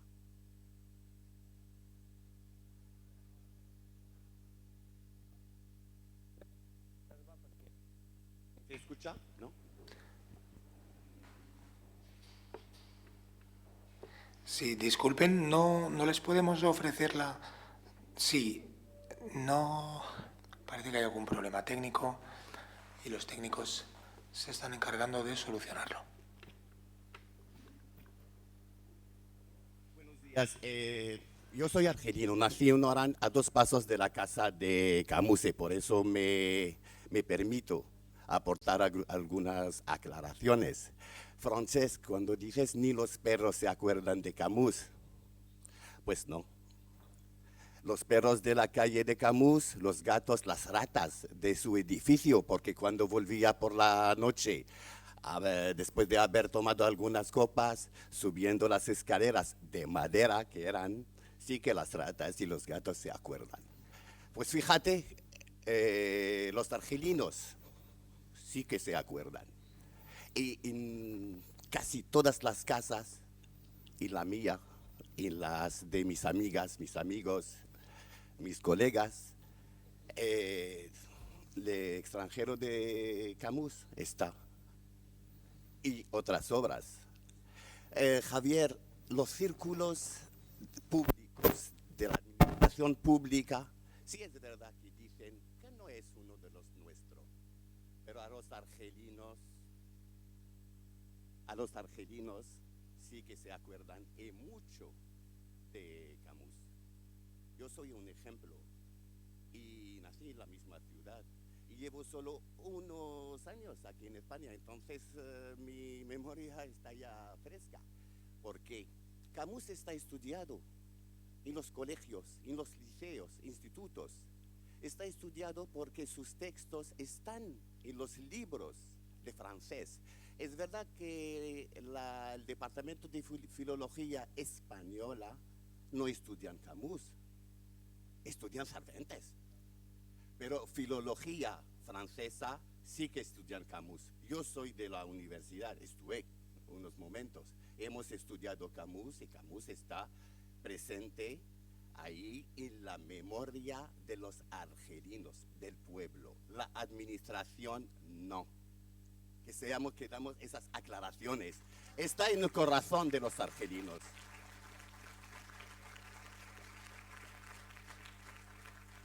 Una aportación muy modesta, los pieds noirs, la expresión salió en los años 50, 52, cuando muchos franceses que vivían en Argelia, de origen español, española, de origen franceses, etcétera, iban al ejército, estaban movilizados por Francia entonces, para diferenciar los franceses de África del Norte y los de Francia les llamaban pieds noirs. ¿Por qué?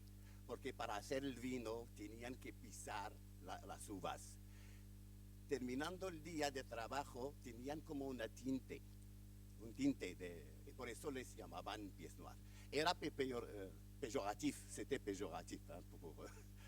Y para terminar, yo creo que no debemos reducir la altura, la importancia, la estatura de Camus a una placa en su instituto. Sí que hay que trabajar para la memoria, porque en Mediterráneo estamos aquí para hablar de esto. Hay que trabajar para sembrar de nuevo, porque ocurre en Francia, ocurre aquí en España, a nuestros hijos, Camus para ellos es Camus y nada más, es un nombre. Entonces, esos encuentros nos permitan también a animarnos nosotros para transmitir.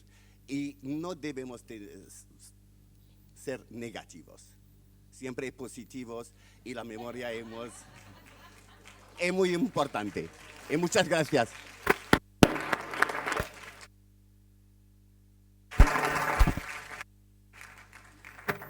ben contenta que este señor... Sí, muy contenta con esta... Sí, disculpen, el sonido no nos llega a la cabina de interpretación de momento.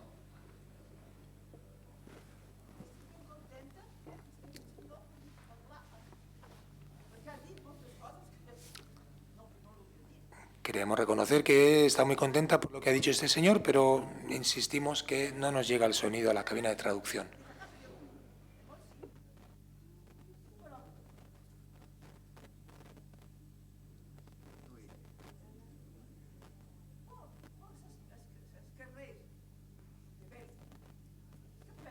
Sí, por favor, si quieren acercar el micrófono a la persona que está hablando, de lo contrario no es posible ofrecerles este comentario o esta pregunta. Gracias.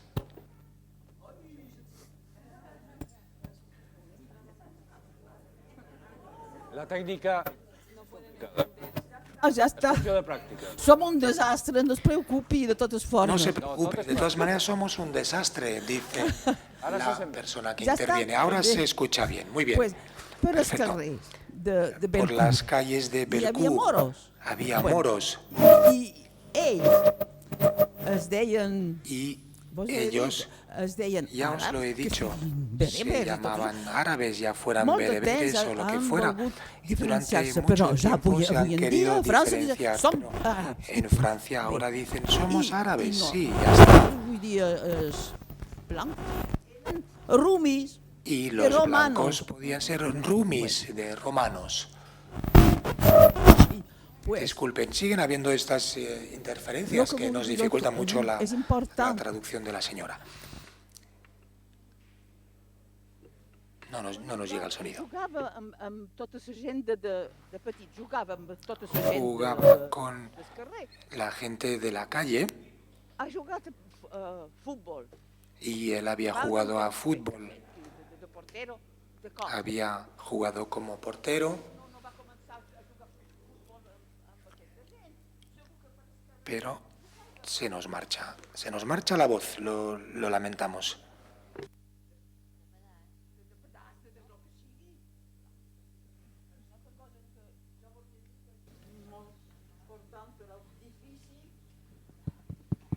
S'estrany. Això és la traducció exacta. Això s'ha de dir... Però Esa es la no n'hi ha traducción paraula. exacta, esto hay que Oi? decirlo, Això no és hay dues hem de fer. palabras Oh. para describirlo. S'estrany és la paraula verdadera. Per què? Extranjero ¿Por es qué? la palabra verdadera. No és estranger. Porque És un estrany. más bien la palabra extraño, porque es un extraño, no es un extranjero. Y decir, por ejemplo, qué raro eres. I tota la seva vida va seguir això. Y durante toda su vida, pues siguió siendo un extraño. Cuando yo me quise divorciar, un psiquiatra muy conocido me dijo, l'étranger c'est vous, el extraño, el extranjero es usted o la extranjera es usted.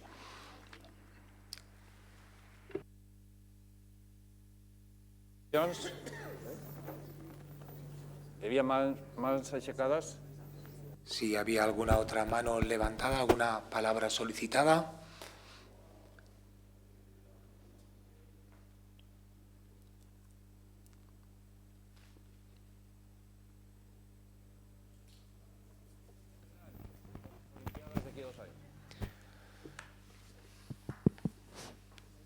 Sí, pienso que al señor Reverte le hizo caso el director del instituto porque en el año 2013 ya había una placa allí diciendo que Albert Camus le habían concedido el premio Nobel, porque un grupo de profesores de Barcelona hicimos un viaje similar al del libro de Reverte, saliendo de Alicante, que es donde empieza Argelia realmente, y llegando a Orán y tal. Y luego otra cosa respecto a la intervención anterior, cuando preguntas en las calles de Orán, concretamente en la calle Al-Sec, creo que se llama la avenida Al-Sec, donde él vivió, como pasa en los países árabes, siempre hay alguien que lo conocía. Y cuando estuvimos en la calle, en la Rue de Lyon, en Belcourt, es que también, es que además un señor nos dijo que él había sido discípulo suyo. Es este mundo fantástico que hace que siempre haya un autobús en África que te lleve donde tú quieras ir. Siempre, digamos que los deseos que tiene uno acaban produciéndose, ¿no? Esa es la magia y el encanto de ese mundo que en el momento que llegamos a África se encuentra. Aquí en Europa ya es muy difícil encontrarte a alguien que conozca, ni siquiera de nombre, o desde luego que te lleve al sitio donde tú quieres ir, ¿no? Gracias.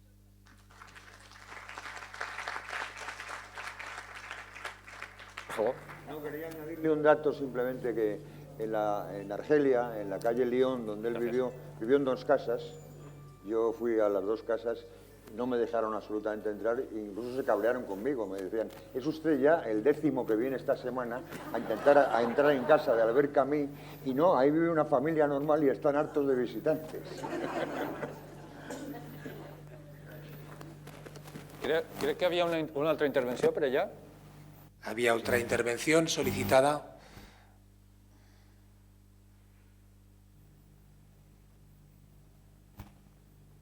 ¿Alguna vez? Sí, por favor. Sí, alguna intervención más.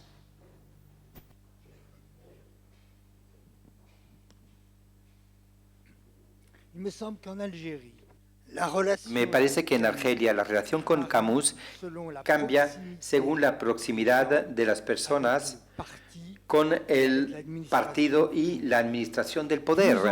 Cuanto más uno está alejado, cuanto más uno siente simpatía por Camus, y eso es muy evidente, sobre todo entre las mujeres y también los estudiantes de bachiller y los universitarios, y particularmente cuando están del lado de Tisius. Yo creo que todo esto son cosas que interesa comentar.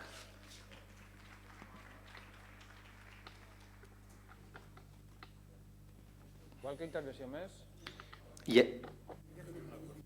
¿Otra intervención?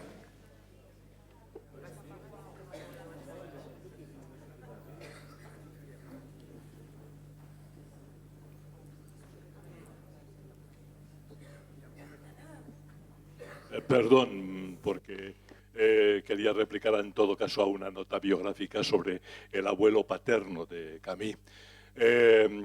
Como estos días hace muy poco he escuchado a la teoría de algún periodista madrileño que dice que el Guernica de Picasso se inspiró en los bombardeos de Madrid y no los de Guernica. Yo he conocido a la familia de Picasso y me consta que fue Guernica el motivo del título de su cuadro. Pues lo mismo pasa con el abuelo alsaciano.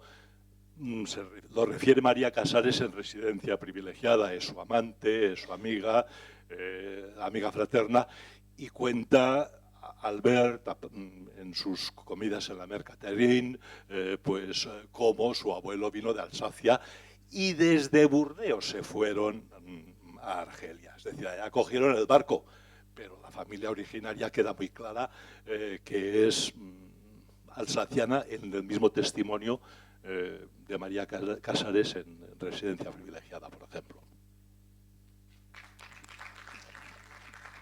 Sí, claro. ¿Un segundo? Sí, un segundo.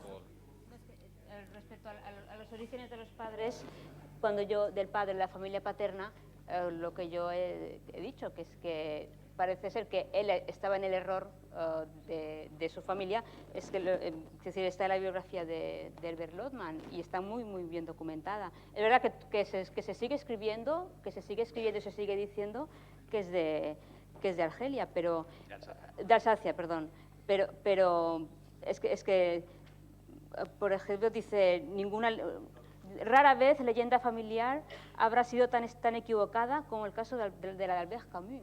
Se lo dice de una manera bastante rotunda, ¿no? Y explica Lotman, sí. Claro, el testimonio de María Casares yo me quedo con sí, pero es que el propio Camus creo... Bueno... Sí, un segundo, sí. Perdoni, un segundo. Es que no... Disculpe un segundo, por favor. No, és que sense el micro no mos poden sentir. Necesitamos el micro para que nos puedan escuchar. Existe la posibilidad que el propio Camus estuviera equivocado con respecto a sus orígenes. Es lo que está mencionando ahora Carlota. Por favor. ¿Més intervencions? ¿Más intervenciones? Aquí.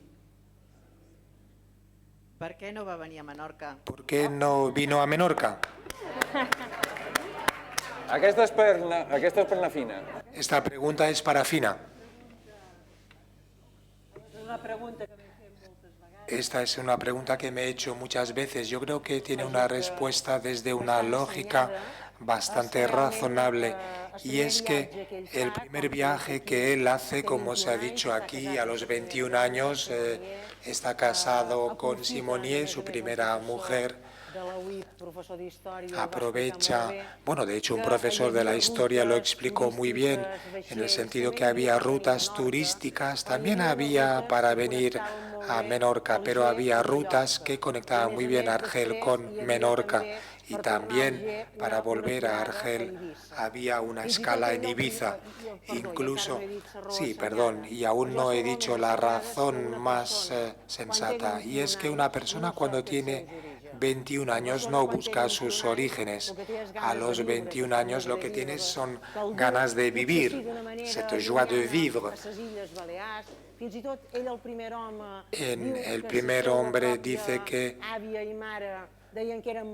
incluso su madre y su abuela decían que eran de Mahón, pero él afirma de forma contundente que desconocían que fuera una isla.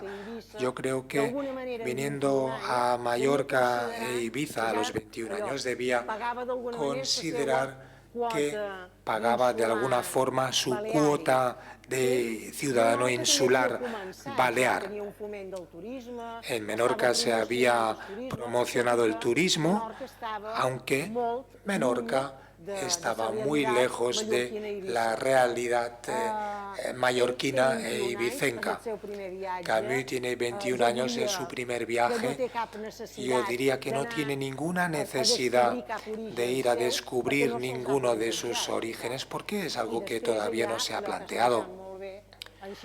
Luego está lo que ha explicado muy bien Siscu Roger, luego vendrá su viaje europeo que sale en l'Anvers et l'Endroit, el viaje en el centro de Europa acaba en Vicenza, en Italia en unas páginas extraordinarias, después estalla la guerra, el amor que siente por España, por la libertad y por cualquier libertad, y él dice que en España hasta que esté Franco, pues él dice explícitamente que no pondrá los pies en la península mientras esté Franco, aunque vuelve a través de la literatura, a través del primer hombre. Cuando he leído lo que explica de su bisabuelo, que era un glosador, un poeta popular, y lo sitúa paseando encima de una burra por los caminos de piedra de Menorca, pues hay imágenes, son evidencias, son pruebas.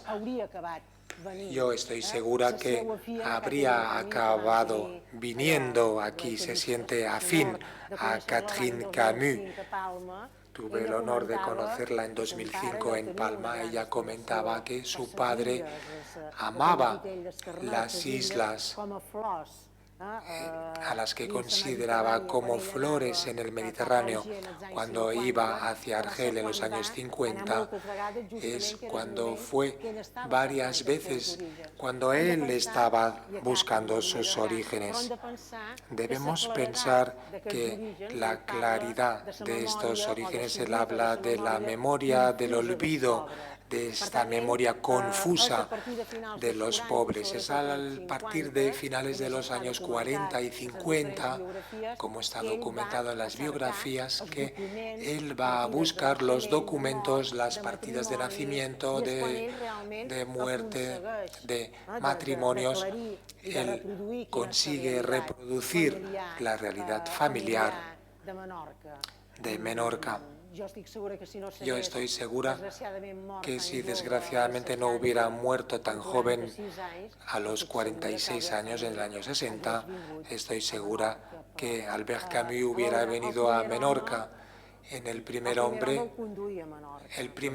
le llevaba a Menorca. Añadir que hay una leyenda, una especie de leyenda urbana, no documentada, quizás alguien de la sala nos podrá ayudar a aclararla, según la cual el viaje a Mallorca fue motivado por su mujer, Simonier, con la que se acababa de casar, y que estaba siguiendo un tratamiento de desintoxicación de drogas. Otras veces nos hemos preguntado, le encontramos extraño, para empezar, que una familia de la burguesía de allí, una hija de unos médicos, envíen a su hija a Mallorca y no a Francia, a París. Parecería más lógico. Y segundo, hemos buscado, así como hemos buscado qué café cantante sería ese en el que estuvo Camus aquella noche, en el que describe una cantante extraordinariamente obesa, si no me equivoco, ¿no?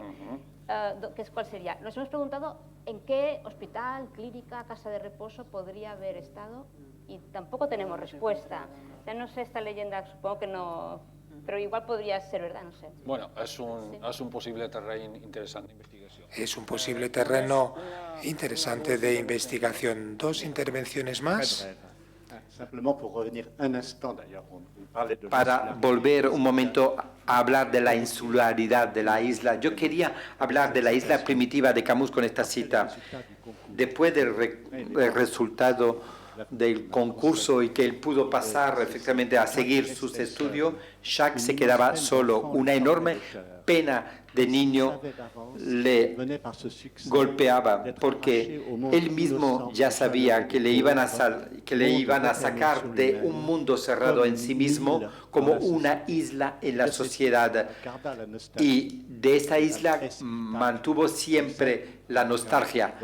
Es la Ítaca a la cual quiere volver, por lo menos volver a esa isla. Eso es lo que escribía él cuando ya sabía que iba a tener que dejar esa escuela para otros establecimientos.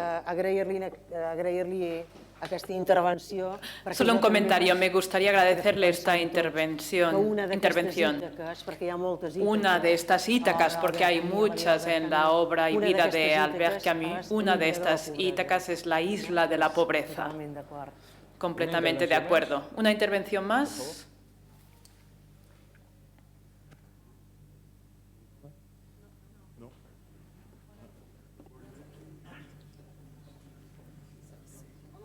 On m'entend là? Ah voilà, parfait. Oui, on parle Estamos hablando del país natal de Camus. Está efectivamente el país natal de los físicos, de sus antepasados.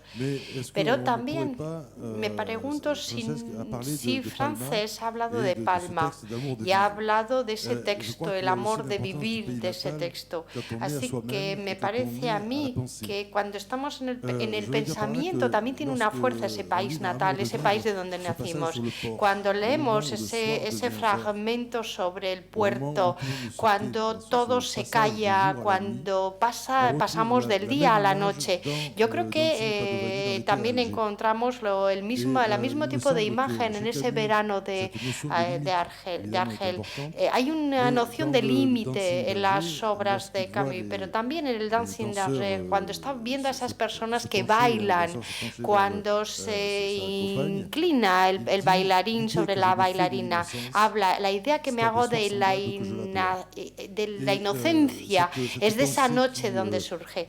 Es el pensamiento que va a generar un concepto filosófico partiendo de imágenes y que hace que vuelva a lo que son los conceptos filosóficos en sus orígenes, puesto que los conceptos filosóficos son cosas de la vida cotidiana.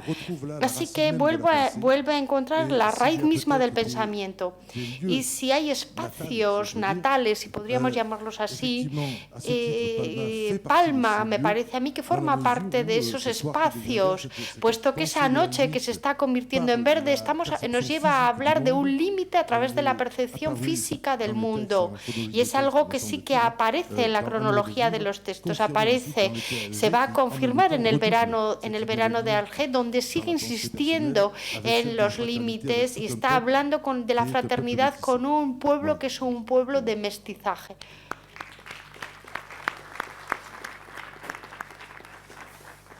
Si us sembla bé, ho deixem per avui.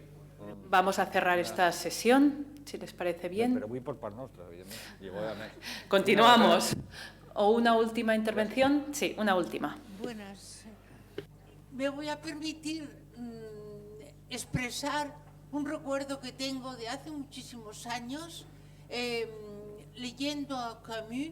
Me parece que era del huésped, o sea, hay un maestro, hay un instituteur que acoge en su casa a personas que son perseguidas, que diríamos que eran de los otros. Por pasarlo al lenguaje de ahora, que si era pied noir, era de los arabes, los acoge para que no les persiguieran y no les hicieran daño.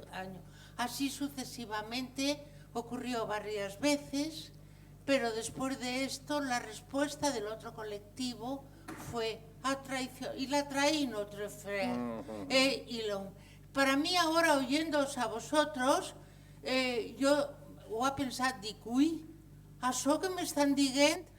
He pensado, lo que me están diciendo es lo que yo recordaba de joven sobre el autor, y es que él había hecho todo para los otros, pero la respuesta que había recibido había sido castigo e incomprensión. Y ahora estoy pensando si es de los nuestros o no es de los nuestros. Gracias.